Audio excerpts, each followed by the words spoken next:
Tractor டிப்பரோட hydraulic சிலிண்டர்ல seal வீணா போனுச்சுன்னா உடனே எல்லாரும் என்ன பண்ணுவோம், ஹைட்ராலிக் சிலிண்டரோட சீல் கிட்ட தான் பார்த்துவோம். ஆனா நம்ம வாடிக்கையாளர் சிலிண்டரையே தூக்கி போட்டு புது சிலிண்டரா மாத்திருக்காருங்க. காரணம் என்னன்னா, இதுல ஏற்கனவே சீல் மாத்தினவங்க மாத்தி மாத்தி உடனே ஆயில் சீல் வீணா போன உடனே வெறித்தனமா ஆயிலும் வீணா போயிருக்கு.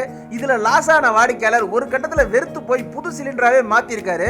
நம்ம வீடியோவை பார்த்துட்டு கிட்டத்தட்ட 20 கிலோமீட்டருக்கு அந்தாடில இருந்து நம்ம கிட்ட இந்த சிலிண்டர் எடுத்துட்டு வந்து சீல் மாத்த சொன்னாருங்க. உள்ள கழட்டிட்டு பார்த்தா நிறைய டேப்பெல்லாம் அடிச்சு வச்சிருந்தாங்க. அந்த மாதிரிலாம் அடிச்சு போட்டோம்னா கண்டிப்பா லோடுல வந்து அந்த டேப்பெல்லாம் வீணா போய் சீல் லூஸா போய் ஆயில் வெளில போயிட்டே இருக்கும். இப்ப பாத்தீங்கன்னா இதுக்கான கரெக்டான சீலை வாங்கிட்டு வந்து நம்ம டைட்டா ஃபிட்டிங் போடுறோம். நம்ம ஒரு தடவை இந்த மாதிரி சீலை மாட்டிட்டு ஹைட்ராலிக் சிலிண்டர் பிஸ்டனை வந்து சிலிண்டர் கிட்டுக்குள்ள இறக்கும் போது பாத்தீங்கன்னா டைட்டா போகணும். ஒருவேளை லூஸா போனுச்சு அப்படின்னா டெஃபினட்டா சொல்றேன் ஆயில் சீக்கிரமாவே லீக் ஆகும். இப்போ நீங்க பாத்தீங்கன்னாலே தெரியும், அந்த பிஸ்டன்ல சீலை மாட்டிட்டு சுத்தியல அடிச்சு இறக்குறேன் பாத்தீங்களா. என்னுடைய வேலைகள் பிடிச்சிருந்தா இந்த சேனலை மறக்காம சப்ஸ்கிரைப் பண்ணி ஃபாலோ பண்ணிட்டு உங்க நண்பர்களுக்கு ஷேர் பண்ணி விடுங்க. நன்றி.